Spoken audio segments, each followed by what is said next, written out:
Devant lui, le serviteur a poussé comme une plante chétive, une racine dans une terre aride. Il était sans apparence ni beauté qui attire nos regards. Son aspect n'avait rien pour nous plaire. Méprisé, abandonné des hommes, homme de douleur, familier de la souffrance. Il était pareil à celui devant qui on se voile la face. Et nous l'avons méprisé, compté pour rien. Isaïe chapitre 53, 2-3. Au plus épais de l'insulte méprisante des railleries, hardiment éplorée, une certaine Véronique surgit au milieu de la foule. En son voile de lin pieux, elle recueille la face adorable, aux véritables images, aux vraies icônes Véronique. La saisit. Le voici donc le plus beau des enfants des hommes.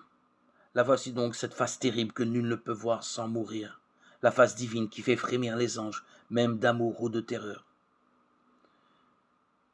Cette Véronique recueille religieusement ce qui émane de ce visage torturé et si bon. C'est une goutte de sueur épongée, c'est une goutte de sang essuyée. Inutilement, car déjà une autre perle sur le front du supplicié. Inutilement, amoureuse, la sueur mêlée au sang comme au jardin de l'agonie. Inutilement, amoureusement, imprègne le voile.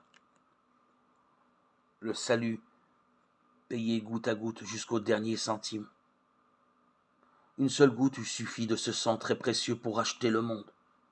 La goutte qui auréole le voile déplié comme le linge de l'autel au secours du calice.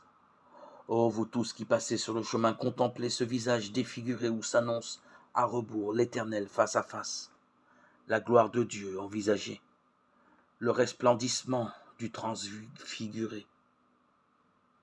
Au matin, je me rassasirai de son visage.